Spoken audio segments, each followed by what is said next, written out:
when the defining moment comes, either you define the moment or the moment defines you. Either you define the moment, you decided that you're gonna not concern yourself with the naysayers, that you're not gonna concern yourself with what has happened or what hasn't happened, but you're gonna make the commitment to do what you've gotta do so that you can have a lifestyle that you've never experienced before. Or the moment defines you, and you decide to play it safe.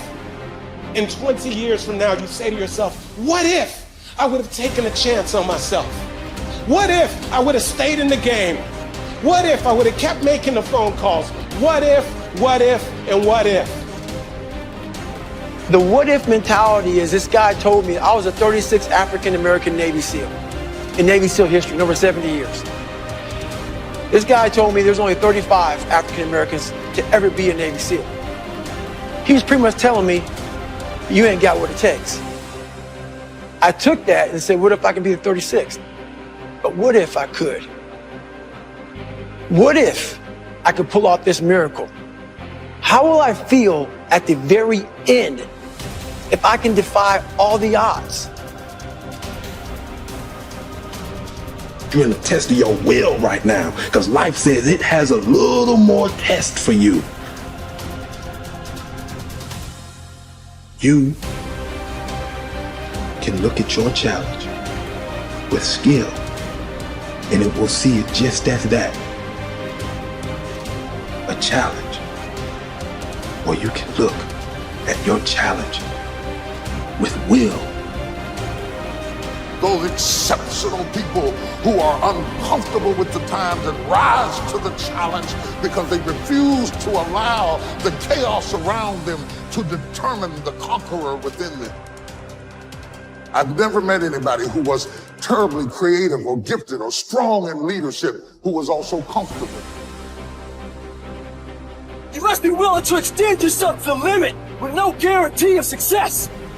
Every day, you must ask yourself, did I do enough? Prove to yourself today, every day, that you can and will push harder than you wanted to, harder than you felt like pushing, past the point of fatigue and far beyond the point of comfort, to that outer edge, to the limits. And on those points, there will be no compromise. Not now, not ever.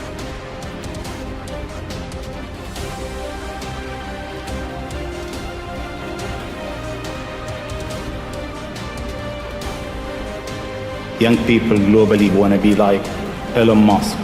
What's your advice on that? I think that probably they shouldn't want to be.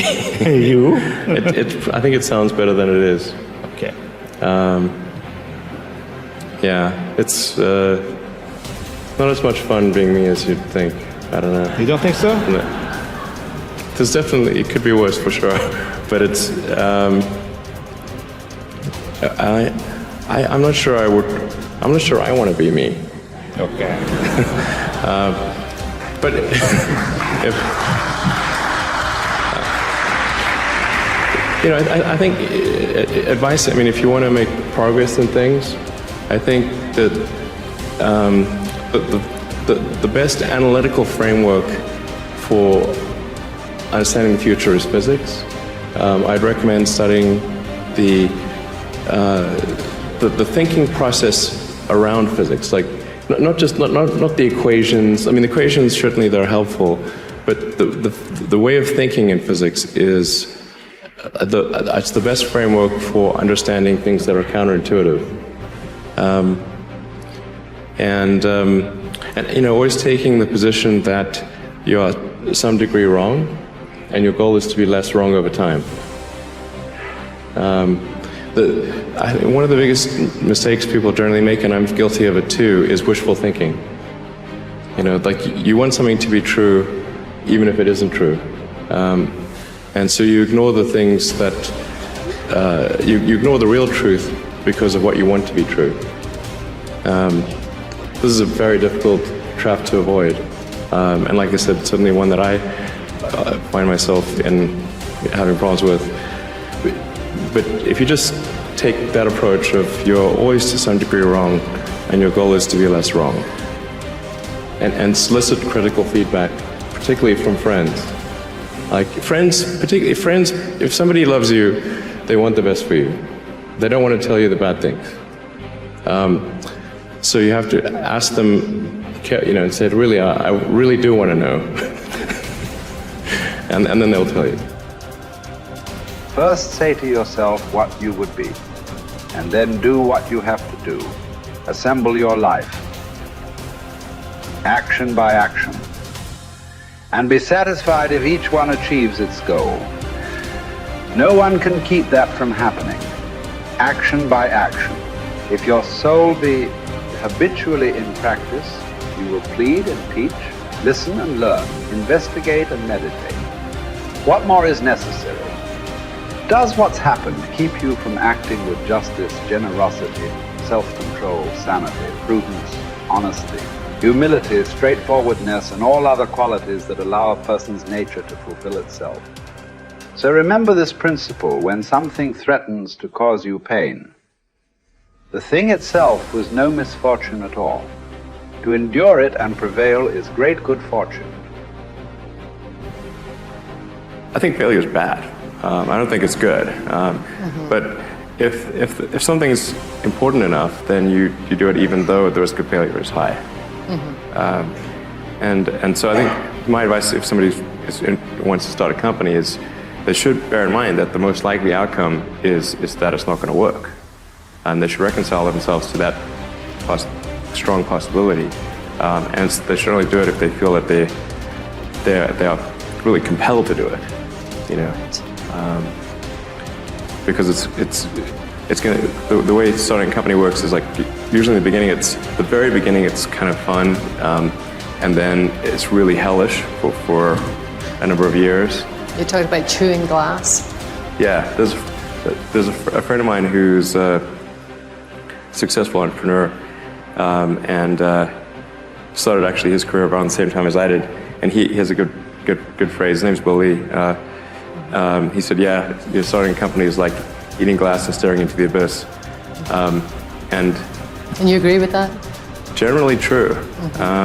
Yeah. And if you don't eat the glass, you're not going to be successful.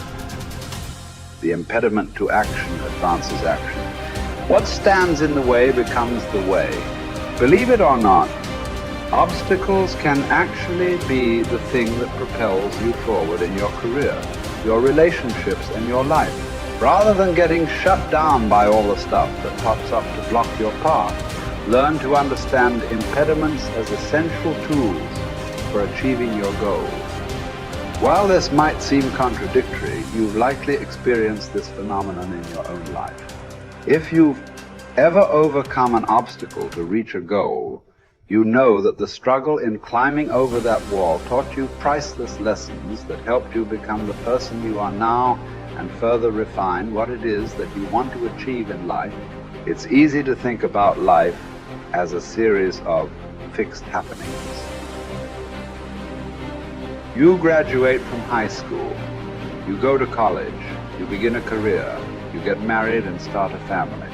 While there's nothing wrong with having a map of your future, it's important to understand that you're going to encounter things along the way that might just fundamentally change the direction you're heading in. As the simplest of examples, let's say, that you are taking a run on some nature trails near your house.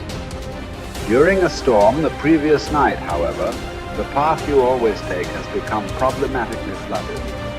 What do? Do you turn around? Do you try to bushwhack through the woods around the path? Or do you change your route on the fly and explore a part of the woods you've never been to before?